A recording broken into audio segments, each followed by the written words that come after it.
Hey guys, and welcome back, man. Here we are Wednesday, time for another midweek motivation and advice video. You guys saw the title today. I'm talking about setbacks, or perceived setbacks, specifically my own. I've received a few DMs about this as of recently, and over the last year and a half that I've been on maintenance, asking specifically why I made certain decisions and how I process what is perceived as setbacks, right? And the reason I want to talk to you about this is I've talked about setbacks before. I've talked about a lot of things before, but I think it's important for you to see how I enact some of the things that I talk about in my own life, right? So a setback is really just all about how you frame something, right?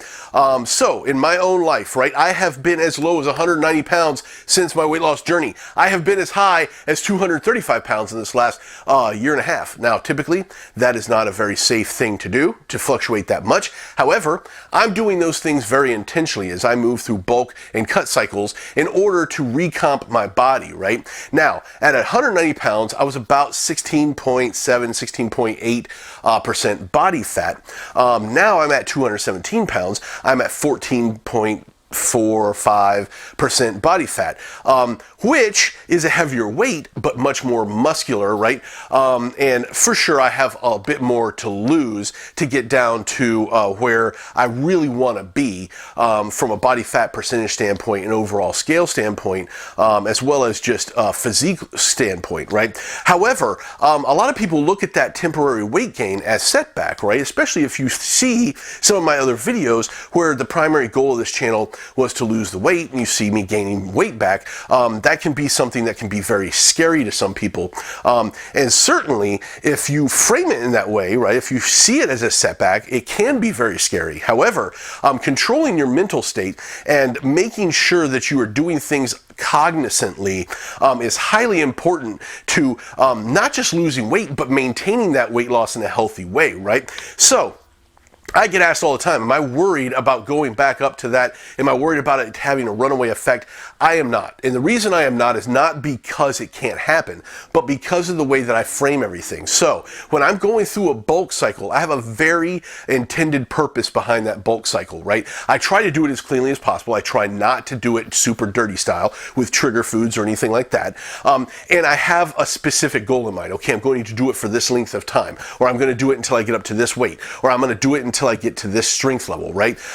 These are all things I've employed over the last year and a half. And when I hit those goals, I force myself to then go back on the cut, right? Like I am now.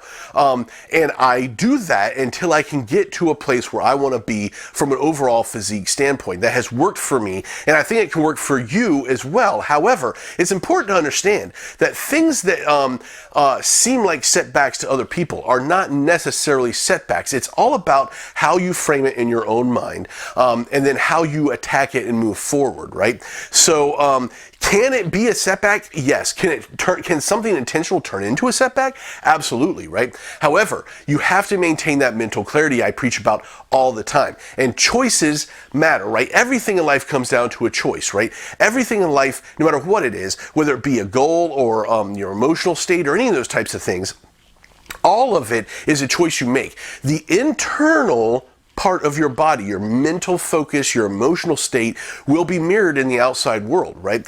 So, like I've preached about this not just with weight loss, but with like happiness, right? Happiness is something that comes from inside. It's a choice you make, right? It's not something that you can seek external to yourself, right? You have to be happy in here for that to be reflected in the outside world. So is everything else you do, right? That's why you have to do things and make choices and align your decisions with your goals, right? In order to affect or manifest what you want in the outside world, right? This is super true when it comes to setbacks and things like that. If you start to negatively impact your mental state by seeing some of the things you're doing or having these uncontrolled mental lapses that cause you to then have a runaway effect, then yes, you will manifest what you don't want to have happen, that regain or that loss of a job or whatever it is in the outside world, right? So it's extremely important to monitor your decisions, monitor your emotional state, make sure that the choices you're making are healthy ones day to day, right? And when you make a decision to do something that may be counterproductive or viewed counterproductive to what you had been doing all along, that you do it with intended purpose and that you do it with a goal in mind, and then accomplish that and then move back to your norm, right? That's what I have done. That's what I think works best, right? So setbacks, I don't see what I have done as a setback, right? That's what I would tell you. And I hope that you guys are making the same types of decisions in your life and you're not seeing those things as setbacks, but taking control of things and monitoring the situation. Anyway, guys, that's it for today, man. Like and subscribe. Leave me some comments, man. Let me know what's going on with you guys. And as always, thanks again for watching, and I'll see you later. Bye.